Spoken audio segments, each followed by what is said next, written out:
Bonsoir. Ce soir, c'est Mamé qui raconte une histoire de Pocahontas. C'était une belle journée claire. Accompagnée de ses amis, le raton laveur Maïko et Flit le colibri, Pocahontas décida de gravir une montagne. Ils arrivèrent soudain à un embranchement. Quelle direction faut-il prendre, Maïko demanda-t-elle. Le raton laveur indiqua le chemin le plus plat, ce qui fit rire Pocahontas. Choisissons plutôt celui-là, dit-elle en désignant le plus étroit et le plus escarpé. Ils grimpèrent et grimpèrent encore, tandis que le chemin se faisait de plus en plus étroit et de plus en plus escarpé. Maïko était nerveux, et Flit lui-même paraissait anxieux. Pocahontas reprenait son souffle, quand le vent se mit soudain à souffler. Les nuages arrivèrent, et la pluie commença à tomber. En route, lança Pocahontas en sautant sur ses pieds.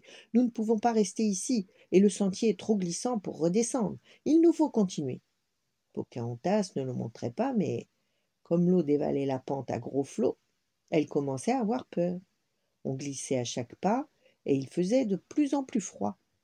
Alors, elle se souvint de ce que lui avait dit grand-mère Feuillage. « Je dois écouter les esprits qui nous entourent.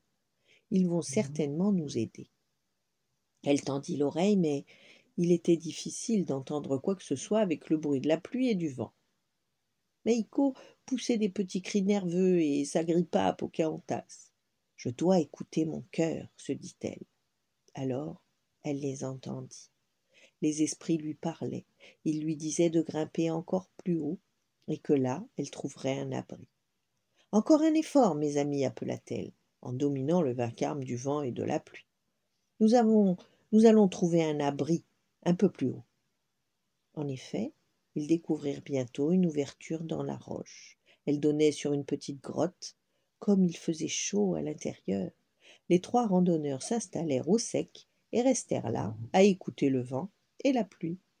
L'orage se termina enfin et le soleil brilla de nouveau. « En route !» s'écria Pocahontas. « Allons voir à quoi ressemble le sommet de cette montagne. » Ils gravirent à la hâte les derniers lacets du sentier et débouchèrent sur le rebord d'un large plateau.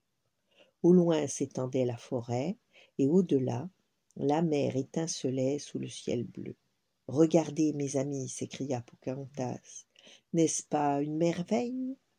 Voilà. Bonne nuit, faites de beaux rêves, et à demain. »